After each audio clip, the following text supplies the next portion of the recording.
ठीक है, इसी पर फरीदुल्लाह आप हमारे साथ ही रहेगा। पीटीआई के बानी रुकन अकबर एस बाबर साहब हमें ज्वाइन कर चुके हैं। अकबर एस बाबर साहब, बहुत शुक्रिया, आपने हमारे लिए वक्त निकाला। अकबर एस बाबर साहब, पीटीआई के इंट्रा पार्टी इंतखाबात का अमल मुकम्मल हो गया है। आप गुज़िश्ता रोज़ भी मंजर आम पर आए, तहफ़्फ़ुज़ात का इजहार कर रहे थे और आज मुसलसल आप तहफ़्फ़ुज़ात का इजहार कर रहे हैं। सबसे पहले तो इस पर कमेंट कीजिएगा, जो इंट्रा पार्टी इंतखाबात हुए हैं, what's your take on it?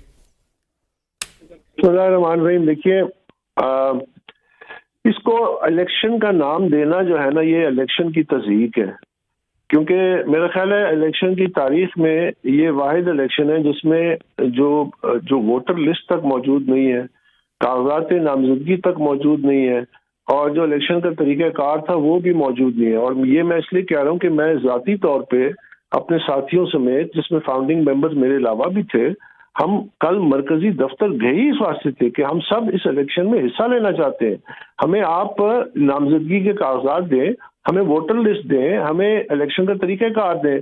तो मैं उन जो पीटीआई के नुमाइंदे थे, जो इंचार्ज हैं सेंट्रल ऑफिस के, मैं उनकी इस बात की कदर करता हूँ कि उन्होंने बड़े फ्रैंक और सच्चे अंदाज में कहा, जी ये चीज़ें एग्जिस्ट ही नहीं करती, तो हम आपसे कैसे दे दें? अगर तो ये मौजूद हैं या बनाई गई होती तो फिर हम आपसे देते हैं।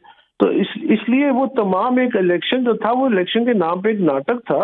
और मैं समझता हूँ कि ये तो जिस इलेक्शन में पार्टी के जो फाउंडिंग मेंबर्स हैं वो ये हिस्सा ना ले सके, उन तक कागजात नामजदगी ना उनको मिल सके, और ये मरकजी दफ्तर की मैं आपको रोयदाद सुना रहा हूँ, तो फिर वो कैसे इलेक्शन हुए कि अभी दिन चढ़ा नहीं है और नतराइज का ऐलान हो गया?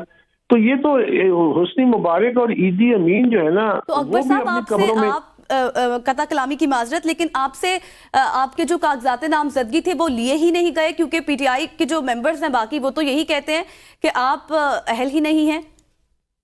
देखिए, अहलियत तो बाद में आती है, कागजात तो आप देते हैं, कागजात आप भरते हैं। जिस तरह कोई भी इलेक्शन होता है, मसलन कौमी इलेक्शन होते हैं, आप कौमी इलेक्शन में कागजात नामजदगी तो नहीं रोक सकते ना। कागजात नामजदगी तो आप भर के देते हैं, फिर उसके बाद कागजात नामजदगी की जांच पड़ताल होती है, उस पर सवाल उठता है, उस पर फिर मौका दिया जाता है अपील का। जहां तक मेरी जात का ताल्लुक है, मुझे आप इस एक सेकंड के लिए मेरी जात को अलग कर दीजिए। वो जो बाकी तमाम हमारे साथ थे और जो पीटीआई के बानी उसमें मेंबरान थे, सईदुल्लाह नियाजी ने मुझे मियाँ वाली से कहा, जो इमरान के फर्स्ट कजन है, कि वो इस इलेक्शन में हिस्सा लेना चाहते हैं। तो वो नॉमिनेशन पेपर्स, तो हमारा हक बनता था, नॉमिनेशन पेपर्स है ही नहीं, थे ही नहीं। तो और दूसरी, जहां तक मेरी मेंबरशिप का ताल्लुक है, देखिए ये जो लोग कहते हैं, इनको प्लीज आप भी मीडिया के जरिए एक बड़ी, और आप चाहते हैं तो मैं आपसे वो शेयर कर दूंगा। इलेक्शन कमीशन का एक डिटेल्ड फैसला है मई 2017 के, कि अकबर एस बाबर ना सिर्फ मेंबर है बल्कि प्रोमिनेंट मेंबर है पाकिस्तान तहरीक इंसाफ का।